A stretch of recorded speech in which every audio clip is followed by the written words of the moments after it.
They thought it was just an injured German shepherd, until what was hidden beneath him changed everything. It was a fog-choked morning along the desolate backroads of Hawthorne Ridge, a stretch of forgotten highway, so empty it felt like time had stopped. Birds avoided the trees there, and the air held its breath. On their early morning commute, Lena and Darius spotted the figure, large, slumped near a ditch, barely moving. A German shepherd, unmistakable with his black and tan coat, though streaked with mud and dark stains. He didn't bark, didn't stir, just lay there, breathing with effort. A worn K9 collar still clung to his neck, as if it hadn't been removed in years. Most would assume he was a stray, a casualty of a hit and run. But when Darius crouched beside the dog to check his pulse, something underneath shifted, something small, something alive. What they discovered beneath the German shepherd's body would silence even the loudest skeptics. Get ready for a story about sacrifice, loyalty, and a bond that defies explanation. The sun had not yet risen fully. Mist curled around the ditches like smoke. Lena and Darius were taking their usual shortcut around the morning rush, past the forgotten outer edge of Hawthorne Ridge, near a rundown road once patrolled by military vehicles. That's when Lena saw him. "Stop the car," she whispered, pressing a hand against the window. Darius hit the brakes, tires crunching the gravel shoulder. There, curled against the concrete wall of a drainage ditch, was a massive German shepherd. His thick fur was soaked and clumped, a front paw twisted unnaturally beneath him. "Oh my God," Lena gasped, already stepping out before Darius could stop her. "Wait, what if he's dangerous?" Darius called after her, but she didn't listen. The dog was still, silent. There was no fear in his eyes, only pain. His amber gaze met hers. He didn't growl. He didn't move. Lena noticed the collar immediately. Heavy-duty, military issue, the kind assigned to service dogs. The engraving was worn, but one name was still visible. Ranger. She brushed away the dirt near his ribs, and that's when it happened. A soft, helpless whimper. Both froze. Slowly, Ranger shifted. With a visible wince, he lifted his front leg just enough to reveal a tiny figure tucked beneath his chest. A puppy, barely the size of Lena's palm. Eyes still closed, shivering. "Oh my God," Lena whispered again, this time through tears. The puppy wriggled weakly against Ranger's side, nuzzling instinctively. "He's been shielding it," Darius said, voice cracking. Ranger looked up once more, not in fear, but in silent trust. Lena didn't hesitate. "We're helping them. Now." Wrapped in Darius' jacket, Ranger was gently lifted into the back seat. The puppy nestled beside him. He groaned, but didn't resist. Even in pain, his only concern was keeping the pup close. On the way to the emergency clinic in nearby Cedar Hollow, Lena couldn't stop glancing back at him. The way he curled around the pup like a shield. The way he refused to move even though it clearly hurt him. "Trained," Darius murmured. "He's been trained for this." At Cedar Hollow Animal Emergency, the staff sprang into action. Dr. Eliza Rowan, a veteran veterinarian with years in both civilian and military animal care, examined the dog with narrowed eyes. "This isn't a random stray," she said after a quick assessment. "This is a former working dog, a real one. They don't give up, not until their mission's done." "What mission?" Lena asked. Dr. Rowan nodded toward the tiny pup resting in a heated incubator, protecting the innocent. That night, Lena didn't sleep. Ranger remained in critical condition, fractured leg, internal bleeding, severe dehydration. The puppy, barely 3 weeks old, needed round-the-clock care. But what haunted Lena most was the look in Ranger's eyes as the pup was taken away from him. Panic, then acceptance. He had not simply stumbled upon the pup. He had chosen to protect it, to the death, if needed. Why? Where had they come from? And who had left a trained canine alone to die by the roadside?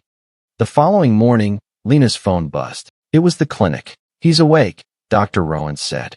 "And there's something you need to see." Lena and Darius rushed back. When they entered the exam room, Ranger lay still on a padded mat, for tubes fed into his front leg. His hind leg was wrapped and splinted.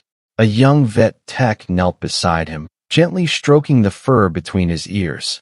Ranger's amber eyes opened as they entered, alert, searching. "Hey, buddy," Lena whispered, kneeling beside him. "You remember me?" He didn't flinch. His gaze softened. "Where's the puppy?" Darius asked. Dr. Rowan stepped in, carrying a blue fleece bundle. "Right here. Hungry, loud, and fighting, just like he should be." She placed the pup next to Ranger's paw. The moment was electric. Ranger shifted slightly, painfully, and extended one paw until it rested gently against the puppy's fur. A low sound rumbled from his throat. Not a growl, not a whimper. A sound like recognition, relief. "He stayed with that pup for days," Rowan said quietly. "Starving, injured, exposed to cold. But he never left." "Do you think it's his?" Lena asked. Rowan shook her head. "Biologically? No. Ranger's almost certainly neutered. But that doesn't matter. He's trained to protect the weak. That training doesn't stop just because the mission ends." Lena sat back, overwhelmed. Then Dr. Rowan crouched again beside Ranger, gently lifting fur along his left flank. "There's more," she said.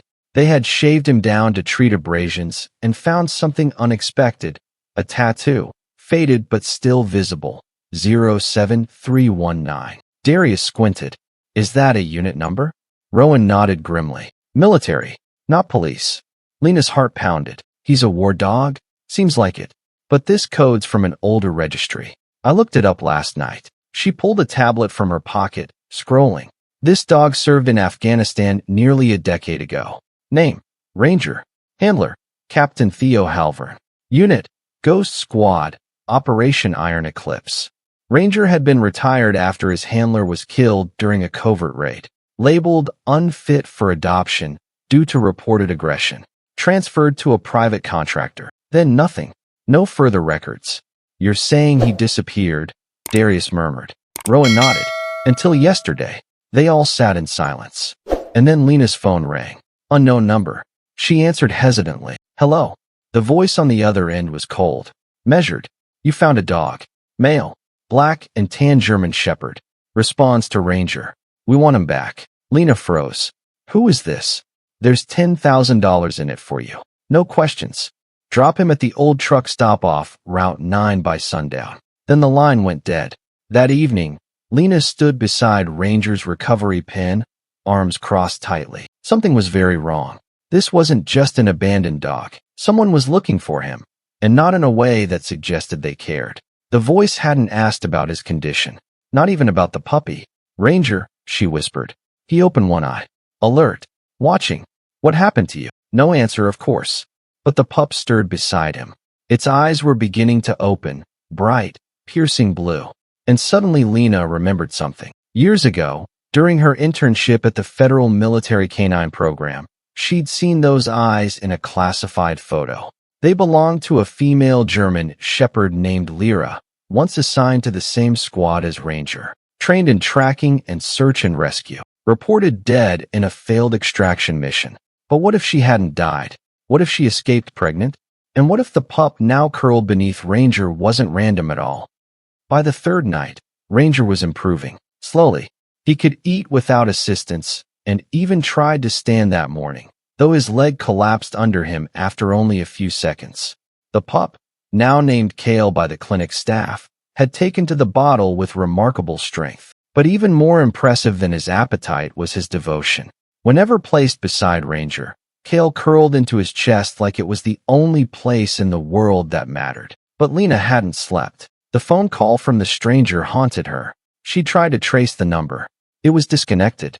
No caller ID, no voicemail, just a dead end, but it hadn't been a coincidence. That afternoon, Lena stepped out back of the clinic to get some air. The wind was cold, carrying the scent of dry leaves. A few twisted through the lot, whispering along the asphalt. She turned to head back inside, and froze. A black utility van was parked across the street. No logo. No plates. Windows tinted far darker than street regulations allowed. It hadn't been there when she stepped out, but it had been there the day before. She backed into the clinic and locked the door behind her. "We have to move him," she told Dr. Rowan, who was updating Ranger's chart. "What?" the vet asked, confused. "There's a van across the street, watching us. It's been there for 2 days." Darius looked up sharply. You think they're here for the dog? I know they are. Rowan frowned. Lena, we're a clinic. If someone comes in claiming they lost a dog, we can't treat it like a... He's not a lost dog, Lena snapped. He's a ghost. Disappeared from the military 9 years ago. Shows up with a puppy and a bullet graze on his ribs. That's not a coincidence. There was a long pause. Then Rowan exhaled and nodded. Okay, where do we take him? They moved Ranger that night under cover of darkness. Darius pulled the SUV around the back, while Rowan wrapped Kale in a heated carrier. Ranger didn't resist. He was weak, but his eyes stayed sharp, focused. Lena's uncle had an old cabin in Briar Hollow, north of the city. Off-grid. Wood stove. No Wi-Fi. Perfect. They arrived just past midnight. No headlights. No engine left idling. Just the crunch of dry leaves as they carried the dogs inside. They made a recovery area by the fireplace. Laid Ranger on a folded mattress. Kale curled against his belly and sighed. Lena sat beside them, staring into the fire. What are we doing? Darius asked quietly. She didn't answer right away. Then, we're keeping them alive, until we know why someone wants them dead. The next morning, Lena pulled out her old laptop. She still had access to backup files from her federal internship. She scrolled for hours. Then she found it. Training roster, 2015. Unit ID, 07319. Handler, Captain Theo Halvern. Dog number 1, Ranger, German Shepherd, male, explosives/personal protection. Dog number 2, Lyra, German Shepherd, female, tracking/search and rescue. Status, Handler, Kia. Lyra, presumed deceased, unrecovered after failed extraction mission. Ranger, reassigned. Note, separation occurred after Handler's death. Remaining K9 marked for private transfer. Lena leaned back, heart pounding. Lyra didn't die, she whispered. She escaped. She had Kale. And Ranger has been protecting her pup ever since. Darius looked stunned. So someone lied. In official records. Lena nodded. And whoever it was, they're still trying to bury the truth. They both turned toward the cabin door. Ranger hadn't moved, but his ears were up, rigid, listening. Something was coming. Just after midnight, the silence outside cracked. Lena stirred beside the fire. Kale nestled against Ranger, now asleep again. Darius was upstairs.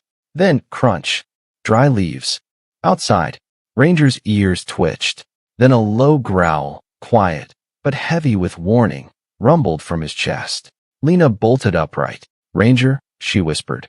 He didn't move, but his eyes locked on the window. Lena tiptoed toward it, pulled the curtain back an inch.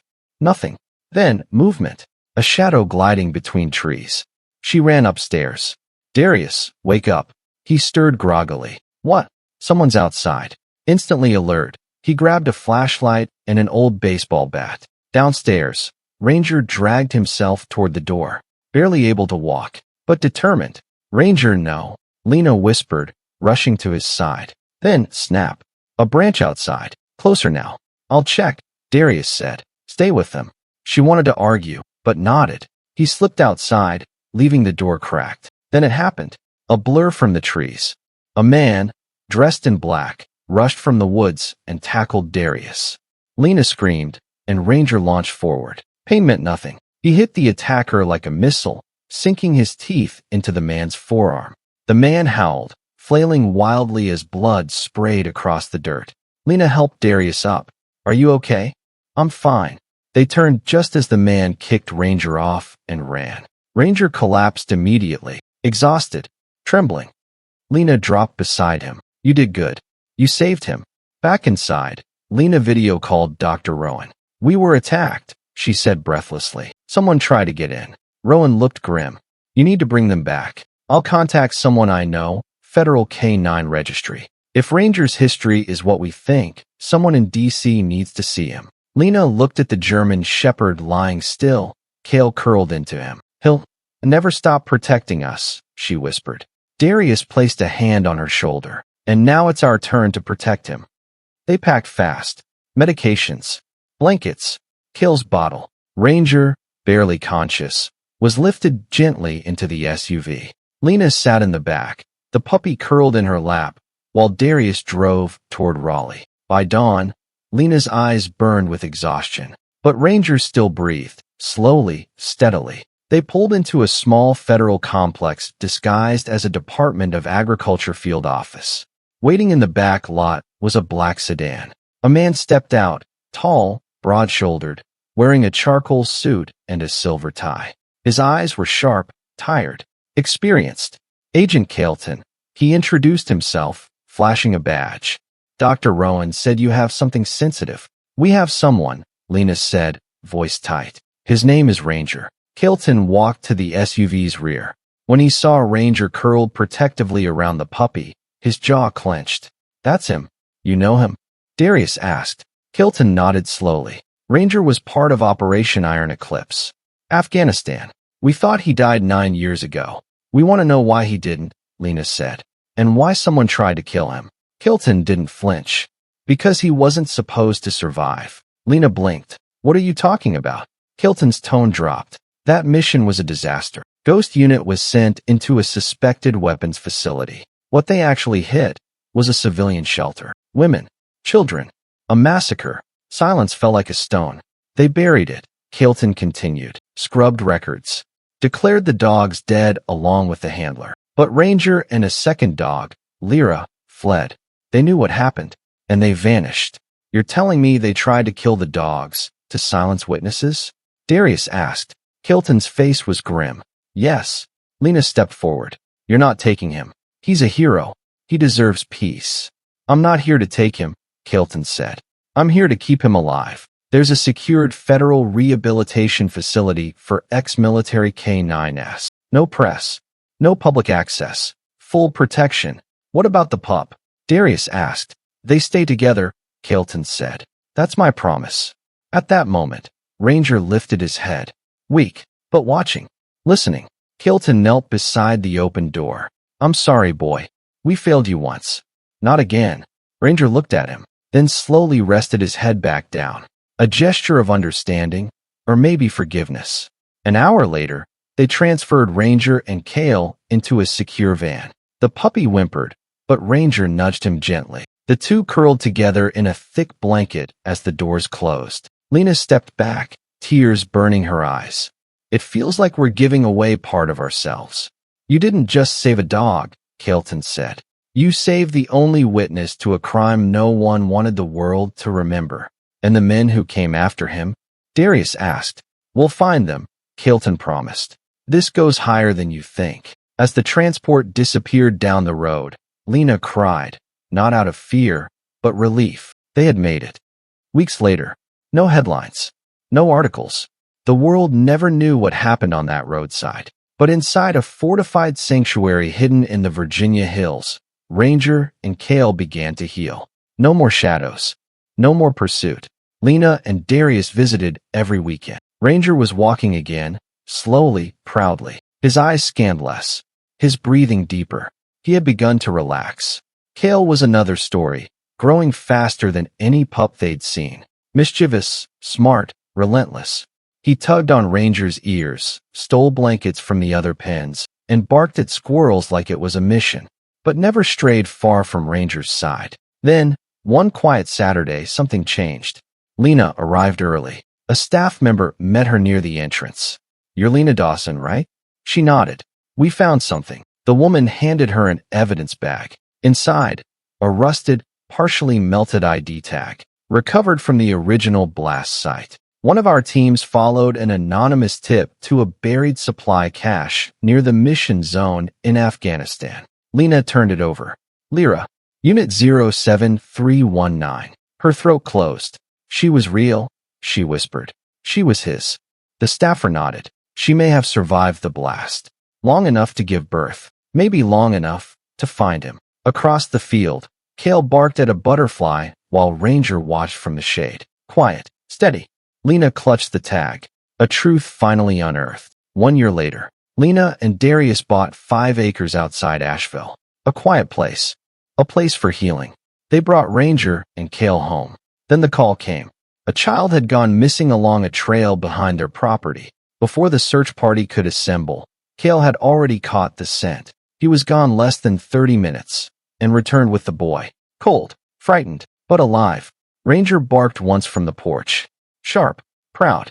Lena knelt beside Kale, her voice trembling. You were born for this. Kale wagged his tail, then lay beside Ranger. 2 generations, 2 survivors, 1 legacy. If this story touched your heart, show your support by liking the video, subscribing to our channel, and sharing it with someone who believes in second chances. Drop a comment. What would you have done if you found Ranger on that road? Don't forget, loyalty, love, and courage are never forgotten.